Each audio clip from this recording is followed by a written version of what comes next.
বিসমিল্লাহির রহমানির রহিম। আচ্ছা, বলতেছি ইনশাআল্লাহ। মাওলানা মিজানুর রহমান আজারির সঙ্গে দেখা করার সাথে সাথে ইমান চলে গেছে দুই সুন্নি বক্তা, মুস্তফা আজারি, হাসান আজারি। এই মজলিস শাক আপনিও ছিলেন, আর হাজারো আলেম ছিলেন। কেন দুইজনের ইমান চলে গেছে আপনি একটু ব্যঙ্গে বুঝিয়ে দিলে ভালো হয়। দেখেন আমার আপনারা পেছাইতেছেন না, সহজ করে দেখেন। আজারি ভাই দেশে আসার আগে আমাকে নক দিয়েছেন, মেসেজ দিয়েছেন তিনি, যে ভাইয়া ওই আমি একটু সবাইকে খাবো, সবাইকে নিয়ে। তো তিনি আমাকে দায়িত্ব দিয়েছিলেন যে আপনি হাসান আজহারি ভাইকে আর মুস্তফা আজহারিকে দাওয়াত দেন। তো তাদের দুজনকে দাওয়াত দিয়েছি কিন্তু আমি। হাসান আজহারি ভাইয়ের সাথে কিন্তু আমার খাতির খুব ভালো, এখনও আছে। আমার কথা হয়েছে ভাই শোনেন, ইমান আকিদা এটা এমন জিনিস না যে আমার জড়াই দিলে আপনার ইমান চলে যাবে। আর আমার ইমান আকিদা এমন না যে জাহাঙ্গীর হুজুরে জড়াই দিলে আমার ইমান চলে যাবে। ইমান এটা তো এত সস্তা জিনিস না। মানে আপনারা কোন দেশে যে আপনারা মনে হয়েছে। আচ্ছা শুনেন, আল্লাহর বেহেশত কে তো শুরু যে এই চট্টগ্রামের কিছু মানুষ দিয়ে জান্নাত ভরে যাবে। আপনি বুঝেন নাই কথা। এই চট্টগ্রামের ডুমবয়ানি, এরপরে বুলডুজার, এরকম যে আরো 6-7 এদেরকে দিয়ে জান্নাত ভরে যাবে। আল্লাহ জান্নাত কি এত ছোট? শুনেন, নওয়াকিদুল ঈমান নিয়ে আমার প্রচুর পড়াশোনা আছে আলহামদুলিল্লাহ। নওয়াকিদুল ঈমান নিয়ে নতুন মাদারিকুত তাকফির বই বের হয়েছে, নওয়াকিদুল ঈমান বই বের হয়েছে। তো ঈমান ভঙ্গের কারণ আল্লামা ইবনে আবিদিন শামী রাহিমাহুল্লাহ লিখেছেন 29টা। আমাদের এই আল্লামা ইবনে আবিদিন না, ঈমান ভঙ্গের মোট কারণ 29টা। আমাদের হাটহাজারী মাদ্রাসার কিসমুদ দাওয়া বিভাগের উস্তাদ, আমার খুব বন্ধুবর মানুষ, বড় ভাই, আমি অনেক শ্রদ্ধা করি, মুফতি সাঈদ আহমদ হাফিজাহুল্লাহ, তার 2 খণ্ডের কিতাব বের হয়েছে ঈমান ও আকীদা। সেখানে তিনি ঈমান ভঙ্গের কারণ 29টা লিখেছেন। নওয়াকিদুল ঈমান এই নামে আরবিতেই বই আছে, মাদারিকুত তাকফির এই নামে বই আছে। ঈমান ভঙ্গের কোনো কারণ আমার জীবনে কোথাও পাইনি যে ভিন্ন ঘরানার কারোর সাথে বুক মিলালে, ভিন্ন ঘরানার কারোর সাথে হাসলে, ভিন্ন ঘরানার কারোর সাথে খাবার খেলে ঈমান চলে যাবে, এমন কোনো কারণ কোরআন হাদিসের কোথাও নাই। আপনাদের চট্টগ্রামে থাকতে পারে। আল্লাহ নবী সাল্লাল্লাহু আলাইহি ওয়াসাল্লাম মুনাফিকদের সাথে বসেন নাই? কথা বলেন না কেন? সাহাবা একরাম মুনাফিকদের সাথে বসেন নাই? ঈমান গেছে গা? এগুলো একটা ফাইজলামি, জাস্ট, আর কিছু না। এগুলো কোনো ব্যাখ্যা নাই, এগুলা ফাইজলামি। এবং এগুলা করা মানে মাথায় মগজ নাই, গোবর যে আছে এটা বোঝানো। এখন প্রশ্ন হইল, বুক মিলাইলে যদি ইমান চলে যায়, ফেসবুক ইউটিউবে যদি ওয়াজ শুনে অন্য কারো, তার ইমান আছে না গেছে? আল্লাহ কত ধরনের ভণ্ডামি আপনাদের চট্টগ্রামে হয় রে ভাই। আল্লাহ হেফাজত করুক সবাই রে। তো বেচারারা খুব কষ্ট পেয়েছে দুজন। পরে আমি ঘটনা যেদিন ঘটছে এরপরে দুজনকে আমি ফোন দিছি যে বেচারারা আমার দাওয়াতে গিয়ে এত বড় বিপদে পড়ছে, বুঝেন নাই। পরে দুজনকে আমি ফোন দিয়েছি, ওনারা বলছেন না ভাই আমি বললাম ভাই আসলে আপনারা ইমান চলে যাবে, কালেমা পড়তে হবে। যদিও ইমান চলে, কালেমা একজনে শুধু লা ইলাহা ইল্লাল্লাহ মুহাম্মদ রাসূলুল্লাহ পড়ছে দেখছি। তো আমি বলছি ভাই আপনারা এরকম তওবা করা লাগবে, কালেমা পড়া লাগবে, এটা আমি যদি আগে জানতাম তাহলে আপনাদেরকে দাওয়াত দিতাম না। তো ওনারা বলছে ভাই এগুলো আমাদের চট্টগ্রামের 2-3 আছে, এরা বাড়াবাড়ি করে, বাকি সারা দুনিয়ার মানুষ। আর ভাই আপনি দেখেন পাকিস্তানে যান, বেরলভী আলেমরা দেওবন্দীদের সাথে বসে না? কতজন বসছেন? তাকি উসমানী সাহেবের সাথে বসতেছে, তারেক জামিল সাহেবের সাথে বসতেছে, ভারতে বসতেছে, সারা দুনিয়া বসতেছে। তো কি ইমান যাচ্ছে? চলে যাচ্ছে না? তাহিরি ভাই আমার দাওয়াত দিছে তার বাড়িতে যে ভাই আপনি আইসেন। ওখানে গেলে কি কোনার ইমান? আমার ইমানের কিচ্ছু হবে না ভাই। আমার ইমান আর আদর্শ এত দুর্বল না, যার একজনের সাথে বসলে এত দুর্বল ইমান দেওবন্দীরা লালন করে না। কি বলেন? আল্লাহ ওনাদেরকে দেখেন। বাংলা পৃথিবী, আপনারা মনে করবেন না যে চট্টগ্রাম, বদ্দারহাট, রাঙ্গুনিয়া, হাটহাজারী, এদিকে পটিয়া, আর এদিকে তোমার সাতকানিয়া, আর এদিকে তোমার বাটিয়ারি, পৃথিবী কিন্তু এখানেই শেষ না। এর বাহিরে দুনিয়া আছে না? নাই। পৃথিবী কিন্তু আরো আছে। আপনি যদি মনে করেন পৃথিবী এখানেই শেষ, তাহলে আপনাদের চট্টগ্রাম মতো কাপের এখন কাফের কইতে পার না, কাপের অমুক কাপের বুঝছেন?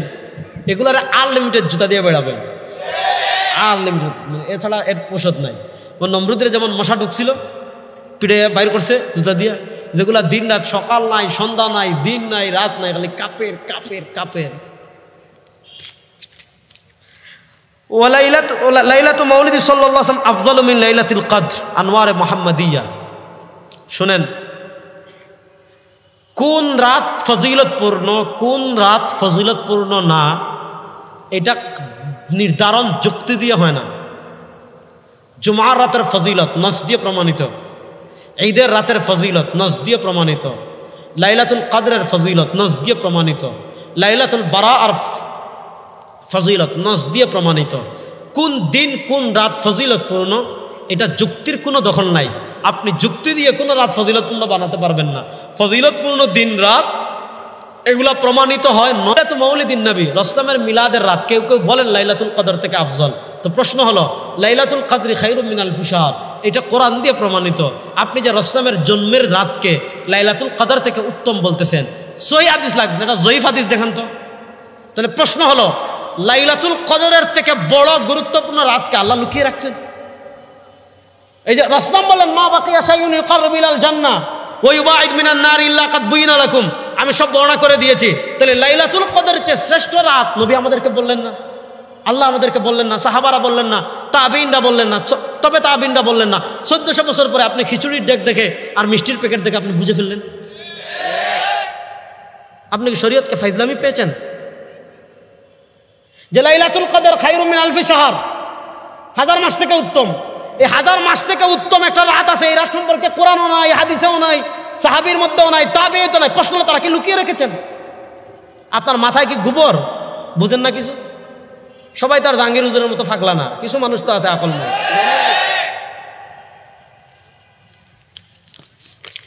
এরপরে লিখেছেন জানাজার পরে লাশ সামনে রেখে দোয়ার হুকুম। মিলাদুন নবীর রাত শবে কদরের রাত হতে উত্তম, এটা তো বললাম। এই কথা তো এটা রাসূলুল্লাহ সাল্লাল্লাহু আলাইহি ওয়াসাল্লাম সাহাবা ওনারা তো জীবনে জানাজা পড়েন নাই, পড়ছেননি। তাহলে জানাজার পরে যদি যেমন ফরজ নামাজের পর আমরা মুনাজাত করি, কেন? এটা সুন্নতে সাহাবা। ফরজ নামাজের পর মুনাজাত এক জামাত সাহাবা থেকে প্রমাণিত। এটা নিয়ে আমার লেকচার আছে, স্বতন্ত্র শুনে নেবেন। এখন প্রশ্ন হলো নবী আলাইহিস সালামের যুগে জানাজাও ছিল, রাসূলের যুগে তো কোনো মুসলমান মারা যায় নাই, শহীদ হন নাই। সাহাবা একরামের যুগে কোনো মানুষ মারা যায় নাই। তাহলে জানাজাও রাসূলের যুগে ছিল, জানাজা সাহাবা একরামের যুগে ছিল। এখন যদি দোয়া থাকতো জানাজার পরে, তারা করতেন কি করতেন না? করতেন। এখন যে হাদিসটা বলা হয় ইজা সাল্লাইতুম আলাল মাইয়িত ফাখলিসু লাহু বিদুআ, সুনান ইবনে মাজাতে আসছে, যখন মাইয়িতের জন্য জানাজা পড়বে তার জন্য ইখলাসের সাথে দোয়া করবে।